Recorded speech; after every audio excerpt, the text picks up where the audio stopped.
Baik Bapak Ibu, pada kesempatan kali ini saya akan sedikit menjelaskan mengenai SKP yang tahun 2024 guru dan kepala sekolah membuatnya melalui platform PMM.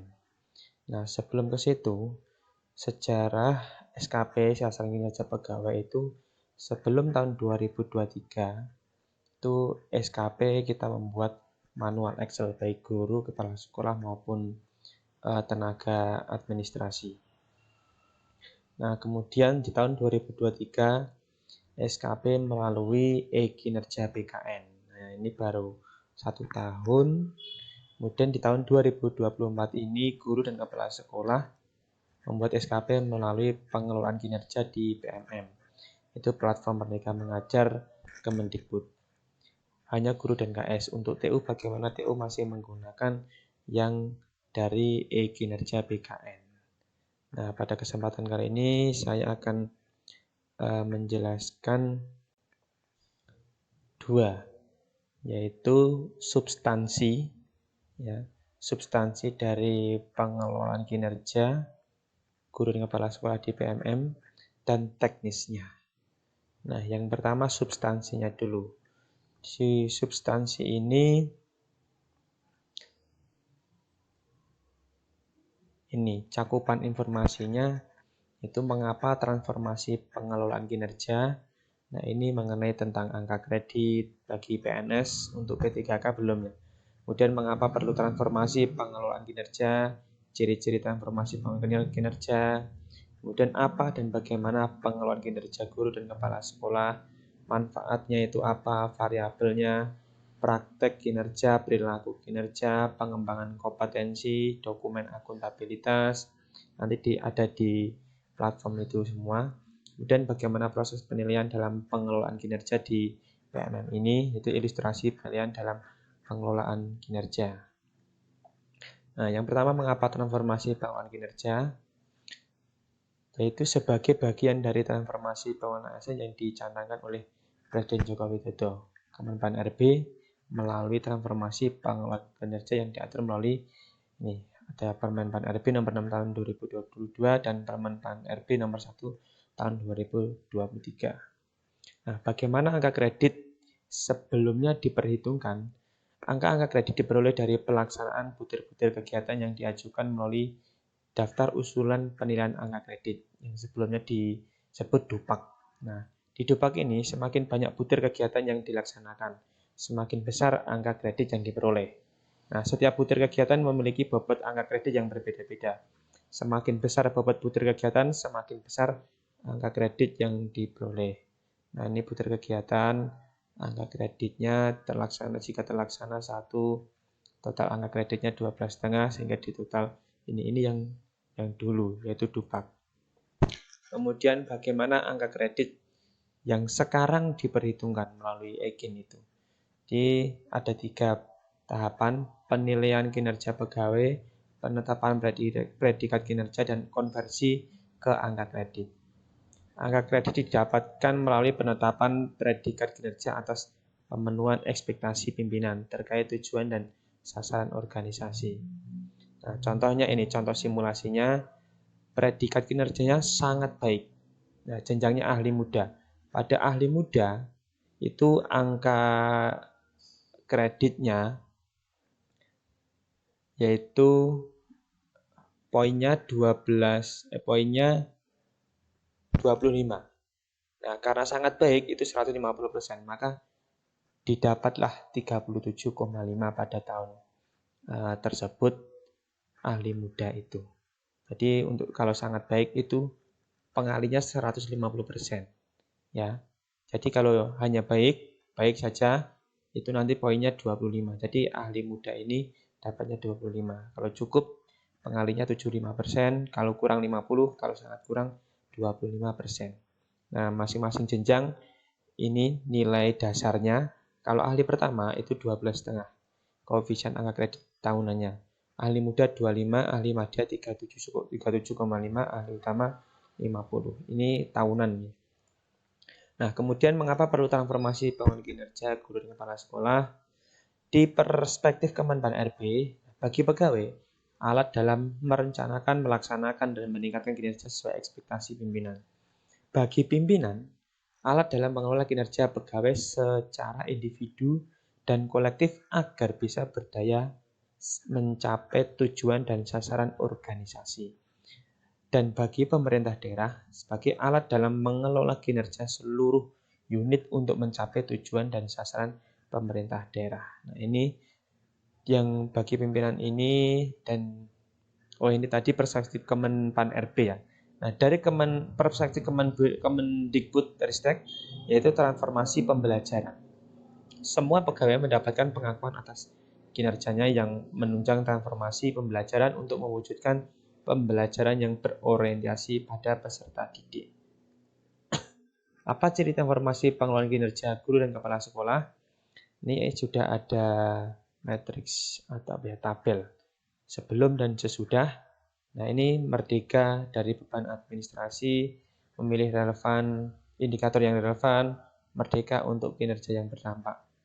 Nah, yang pertama merdeka dari beban administrasi. Yang sebelumnya, pegawai tersita waktunya untuk urusan administrasi. Kemudian atasan dan Pemda mengevaluasi dokumen secara manual.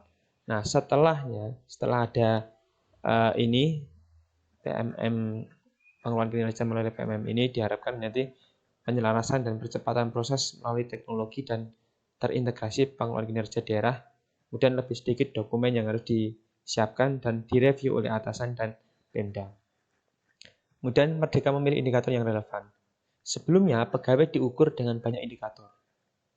Kemudian pemetaan kebutuhan peningkatan kinerja sulit dilakukan karena indikator terlalu banyak.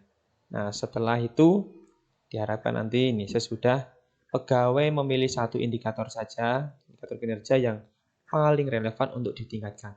Kemudian atasan dan Pemda dapat menyusun prioritas indikator sesuai kondisi sekolah dan daerahnya. Kemudian poin selanjutnya merdeka unjuk kinerja yang berdampak. Yang sebelumnya tekanan untuk mencapai kinerja sempurna hanya melahirkan perubahan di atas kertas saja. Nah, namun sesudahnya diharapkan pegawai melakukan peningkatan kinerja berbasis observasi kinerja. Kemudian atasan dan Pemda fokus mendukung peningkatan kinerja yang berdampak nyata pada pembelajaran peserta didik. Nah, ini telah terbit regulasi teknis berupa Perdirjen, Peraturan Direktorat Jenderal untuk mendukung penerapan pengelolaan kinerja guru dan kepala sekolah melalui PMM. Perdirjen nomornya ini. Kemudian, apa dan bagaimana pengelolaan kinerja guru dan kepala sekolah? Manfaat pengelolaan kinerja guru dan kepala sekolah yang pertama memfasilitasi pegawai, yaitu guru dan kepala sekolah, melakukan pengembangan kompetensi dan peningkatan kinerja secara berkelanjutan. Selanjutnya memberikan pengakuan dan penghargaan terhadap kontribusi pegawai terhadap peningkatan kualitas pembelajaran. Dan yang ketiga, memberikan penguatan dan dukungan terhadap peningkatan karir pegawai, guru dan kepala sekolah berdasarkan kualitas kinerjanya. Nah, kemudian apa variabel pengelolaan kinerja guru dan kepala sekolah?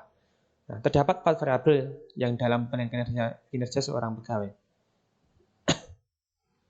Nah, ini penilaian kinerja pegawai itu praktik kinerja, pengembangan kompetensi, perilaku kerja, dan dokumen akuntabilitas.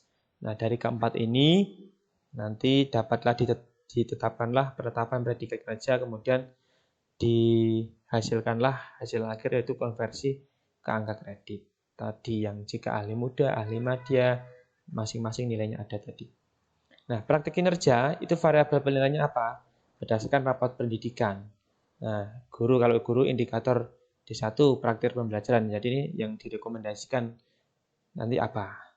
Dan kalau kepala sekolah indikator D3 kepemimpinan pembelajaran misalnya ini. Kemudian pengembangan kompetensi, ini variabel dipertimbangkan. Pertimbangan maksudnya nanti tinggal kita memilih dan masing-masing ada poinnya.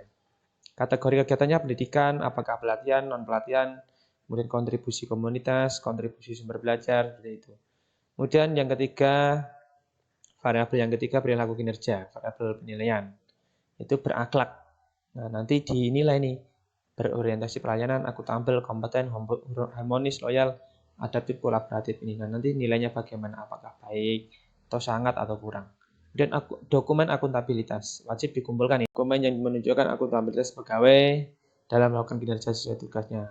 Tidak dinilai tapi dikumpulkan seperti pembagian tugas, SK-SK seperti itu. Nanti yang diminta apa yaitu yang kita upload.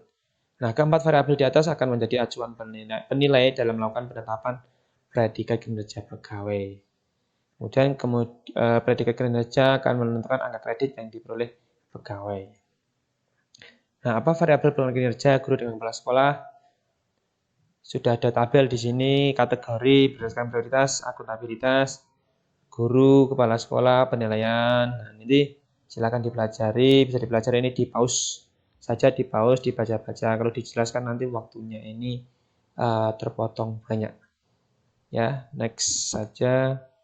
Kemudian praktik kinerja, ini di platform BMM.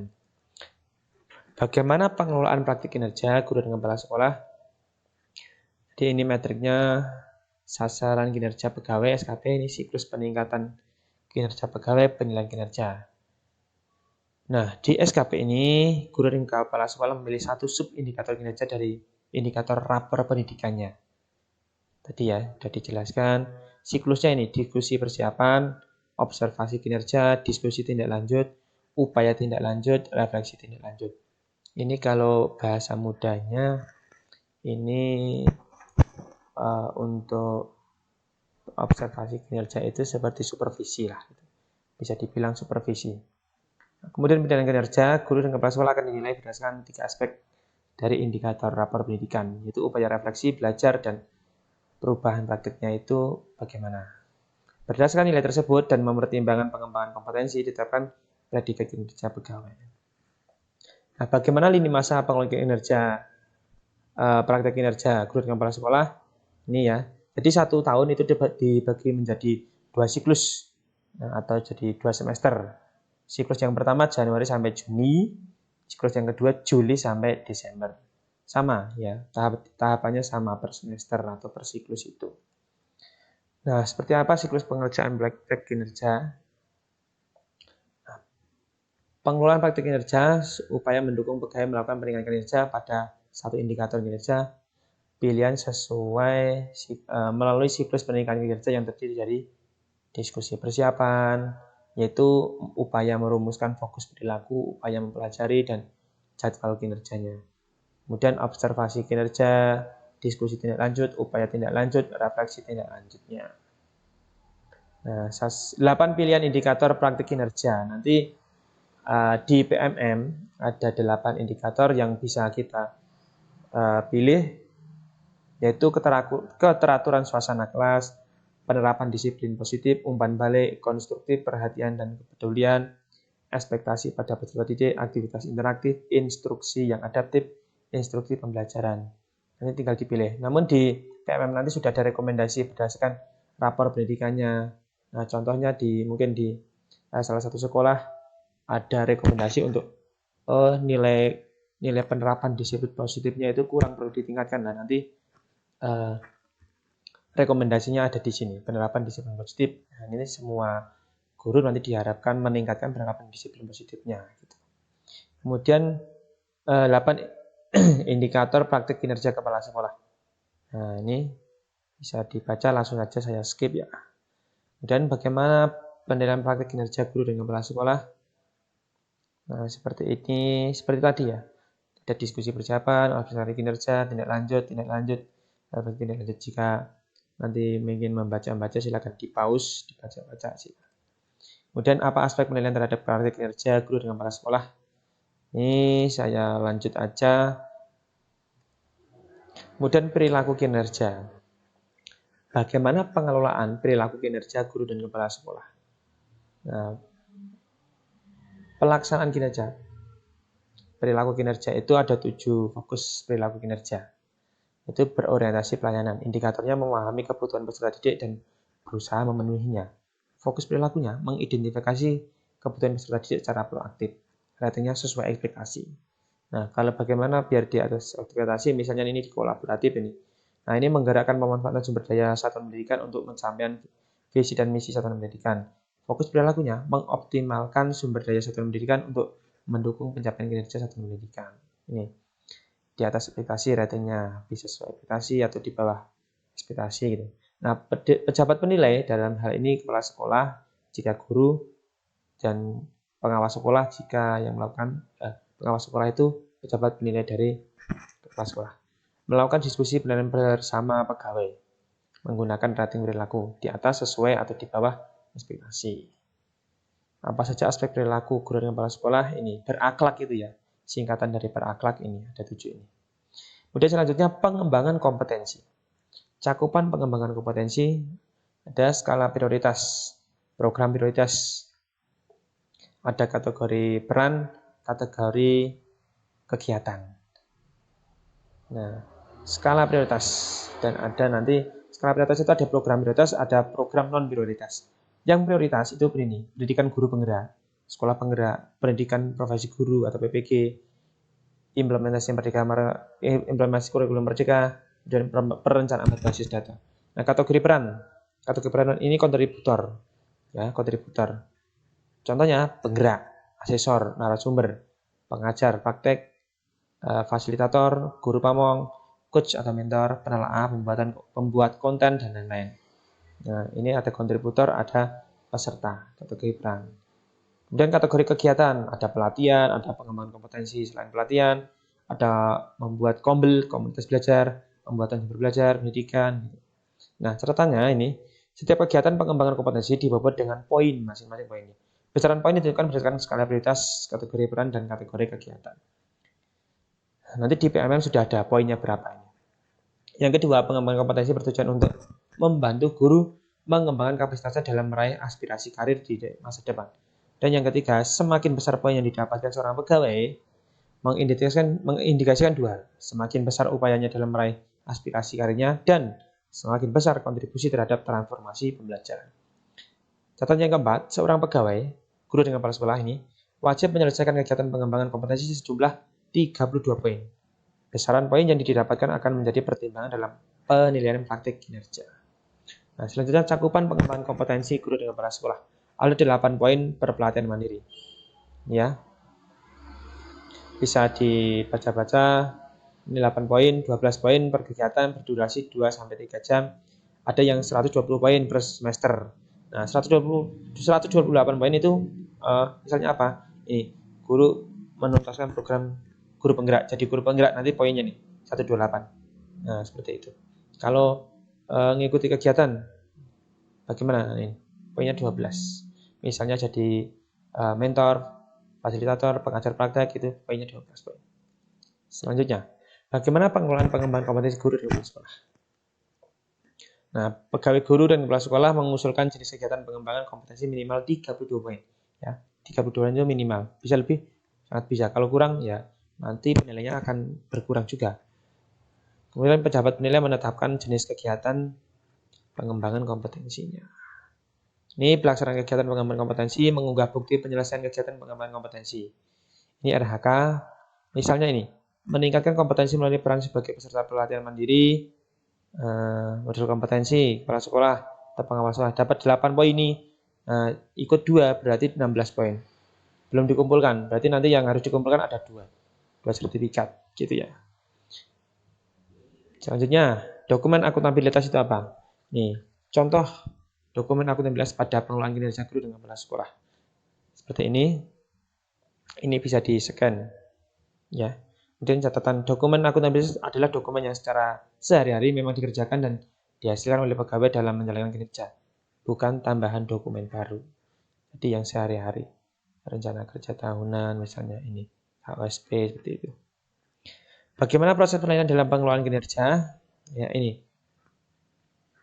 Penilaian dalam pengelolaan kinerja terhadap seorang guru dan kepala sekolah adalah kewenangan pejabat penilai. Sebagai pejabat yang bertanggung jawab terhadap peningkatan kinerja sekolah.